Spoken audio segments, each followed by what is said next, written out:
Good morning student. आज मध्यकालीन भारतीय इतिहास का एक मैप और करेंगे हम। मैप है अपना जो थर्ड मैप है, बाबर के आक्रमण के समय भारत की राजनीतिक स्थिति कैसी रही थी उसके बारे में डिस्कस करेंगे आज। तो देखिए, उससे पहले क्या है, हमने संकेत यहाँ बना रखे हैं कि दिल्ली सल्तनत का प्रभाव क्षेत्र कैसा था, उसके लिए संकेत सीमा कैसी थी, मुख्य स्थान कौन कौन से रहे, और फिर इसका आसपास का एरिया जो है जैसे चीन, अफ़गानिस्तान हमने दिखा दिया, अरब सागर, बंगाल की खाड़ी हमने दिखा दी, जो हम हर मैप के लिए कहते हैं कि आसपास के क्षेत्र दिखाओ। अब देख लेते हैं कि बाबर जब भारत के ऊपर आक्रमण करता है तो उस टाइम पीरियड में भारत की स्थिति कैसी है, कौन कौन से राज्य हैं, साम्राज्य हैं। तो सबसे पहले हम बात करेंगे तो वो क्या है, दिल्ली सल्तनत है। तो दिल्ली सल्तनत में प्रमुख जो क्षेत्र था वो क्या है, दिल्ली था। दिल्ली क्या है, सल्तनत की राजधानी थी, तो दिल्ली हमने किया। उसके बाद यहाँ एक क्षेत्र और दिखा रखा है, वो क्या है, पानीपत। अब देखो पानीपत में क्या है, पानीपत का प्रथम युद्ध होता है बाबर और इब्राहिम लोदी के बीच, जिसमें क्या होता है, बाबर जीत जाता है और इब्राहिम लोदी क्या है, पराजित हो जाता है। उसके बाद एक क्षेत्र और आप दिखा सकते हो, मथुरा दिखा सकते हो यहाँ पे। उसके अलावा आप आगरा दिखा सकते हो। हम आगरा के बारे में हमने बताया कि सिकंदर लोदी ने क्या किया था, आगरा को अपनी राजधानी बनाया था। और यहाँ हम पटना दिखा सकते हैं, पटना या पाटलिपुत्र जो पहले था, ये हमने पटना दिखाया। उसके बाद यहाँ हम ढाका दिखा सकते हैं, ढाका है। यहाँ क्या है, कामरूप है, जो असम का क्या है, प्राचीन नाम था भाई। तो ये अभी तक हमने दिखाए। एक यहाँ हम क्या कर सकते हैं, बंगाल। फिर उसके बाद में बात करें हम यहाँ पे गुजरात हम दिखा सकते हैं, और यहाँ क्या है, चित्तौड़। चित्तौड़ में हम बात करें कि बाबर के साथ और इनके राणा सांगा के साथ आपस में लड़ाई होती है। ये राजपूताना का क्षेत्र था भाई, राजपूतों का शासन था यहाँ पे।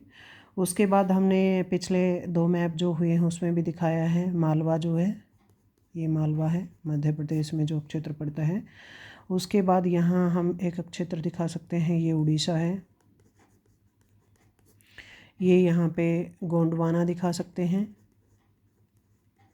तो बाबर के समय भारत की जो राजनीतिक दशा जो थी वो हमें यहाँ दिखानी है। एक हम यहाँ खानदेश, अहमदनगर, और यहाँ बीजापुर, विजयनगर। विजयनगर साम्राज्य की हम बात कर ही रहे थे पहले हम, तो ये है क्या है, विजयनगर है। और उसके बाद में एक हम वैसे बहुत हो गई है, नहीं तो हम यहाँ बीदर, बरार और गोलकुंडा भी दिखा सकते हैं। उसके अलावा अगर हम बात करें वर्तमान जो पाकिस्तान है उसमें क्या क्या था, जैसे लाहौर है, पिछले में भी हमने दिखाया था। एक क्या है, पेशावर है, पिछले में भी हम दिखा के आए थे इसको, तो बहुत सी चीज़ें रिपीट हो रही हैं। एक क्या है, ये मुल्तान है, और यहाँ सिंध है, हमने सिंध पहले भी दिखाया था। और यहाँ अफ़गानिस्तान में भी हम दो क्षेत्र दिखा सकते हैं, एक हम काबुल और एक कंधार। तो देखिए, ये हमने जो भी क्षेत्र दिखाने हैं वो सारे के सारे यहाँ हो गए हैं। अब हम कई बार मैप में बात करते हैं कि आप 10-15 क्षेत्र ही दिखाओ, तो यहाँ क्या कर सकते हो, दिल्ली के जो आसपास ये यूपी का जो क्षेत्र है, राजपूताना का, गुजरात का दिखाया, और नीचे के भी एक दो आप दिखा करके और अपना कंप्लीट कर सकते हो। तो यहाँ जो क्षेत्र दिखाने थे वो हमारे कंप्लीट हो गए हैं। उसके बाद क्या रहता है कि दिल्ली साम्राज्य कहाँ से कहाँ तक फैला था और कौन सा क्षेत्र उसके अधीन नहीं था। तो सबसे पहले तो क्या हम दिल्ली सल्तनत का ही दिखाएंगे। तो दिल्ली सल्तनत का दिखाते हुए हमें क्या करना है, ये राजपूताना का यहाँ से लेना है,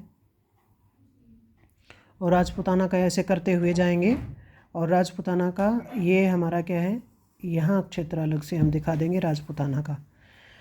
ये कंप्लीट हो गया। हम दिल्ली सल्तनत का दिखा रहे थे, तो दिल्ली सल्तनत का विस्तार हम देखिए यहाँ से लेकर के, और ये क्या रहेगा हमारा, दिल्ली सल्तनत का। तो दिल्ली सल्तनत का हमने क्या लिया, यहाँ से लेकर के पाकिस्तान और राजपूताना, राजस्थान अलग कर दिया, और ये पाटलिपुत्र क्षेत्र इसके अधीन करके, और फिर ये जा कर के यहाँ से जाएगा ये लाइन, और वैसे तो हम यहाँ से यहाँ तक कर रहे हैं, लेकिन उसके अधीन क्षेत्र क्या है, लाहौर है, मुल्तान नहीं था भाई, पेशावर भी है। तो दिल्ली का जो साम्राज्य विस्तार है आपका, ये लाहौर का क्षेत्र होते हुए, ये रो होते हुए, और यहाँ से लेकर के और ये पटना पाटलिपुत्र तक रहेगा। ठीक है, तो ये विस्तार क्षेत्र यहाँ पे इन्होंने दिखा रखा है। दिल्ली सल्तनत का हमने दिखा दिया। अब दिल्ली सल्तनत को आप कैसे दिखाएंगे, जैसे हमने संकेत बना रखा है, हम डॉट डॉट में इसको सारे को दिखा देते हैं, जिसमें आपका दिल्ली है, हरियाणा का क्षेत्र है, पंजाब का क्षेत्र है, यूपी का क्षेत्र है, और आपका ये बिहार का जो क्षेत्र है। अब उसके अलावा भी क्या है, वैसे अगर आप बनाना चाहते हैं तो हम हर क्षेत्र की अलग से भी बाउंड्री बना सकते हैं। जैसे हमने ये विजयनगर का दिखाया, विजयनगर का नीचे से ऐसे हो जाता है, विजयनगर नीचे की तरफ आ जाएगा। फिर यहाँ क्या है, मालवा का अलग है, खानदेश का अलग है, अहमदनगर का, गोंडवाना का, बंगाल का, उड़ीसा का, इन सब का अलग अलग है। लेकिन हम यहाँ सब की बाउंड्री नहीं बनाएंगे, क्योंकि फिर पजल हो जाते हैं बच्चे। ठीक है, तो इसलिए क्या है, हमने ये ऐसे ही दिखा दिया। और सारे ओपन में आप सारे क्षेत्र दिखा दो, मालवा, खानदेश, अहमदनगर, गोंडवाना, बीजापुर, इनकी सीमा रेखा हमने दिखा रहे हैं। वैसे तो बीदर और बरार भी बीच में आता है। हमने क्या किया, मेन आपका दिल्ली सल्तनत का जो विस्तार था वो दिखा दिया, राजपूताना कहाँ से कहाँ तक है वो दिखा दिया, और सारे ये जो क्षेत्र पड़ते थे। और नीचे क्या है आपका, ये विजयनगर का जो है वो हमने दिखा दिया कि विजयनगर की सीमा रेखा को हमने नीचे की तरफ, ये विजयनगर नीचे है। यहाँ आप दिखाओ तो श्रीलंका भी आप दिखा सकते हो, लेकिन मेरे ख्याल से बहुत है, सफिशियंट है ये, अगर आप इसे ऐसे भी कर लेते हो तो। मेन तो फोकस करने की क्या ज़रूरत है आपको, जो ये दिल्ली सल्तनत की जो सीमा रेखा आप बना रहे हो, ये आपको ज़रूरी है। सारे क्षेत्र अपनी सही पोजीशन पे आपको दिखाने हैं। राजपूताना का दिखाना है, गुजरात का क्षेत्र अलग से दिखाना है, ये आप करके। और सीमा जो विस्तार करोगे आप, वो थोड़ा सा ध्यान से कर लेना भाई। आसानी में है, ज़्यादा मुश्किल नहीं है, 10-15 क्षेत्र आप करके। ठीक है भाई, तो ये हमारा मैप जो है यहाँ कंप्लीट हो जाता है बाबर के समय राजनीतिक दशा भारत की।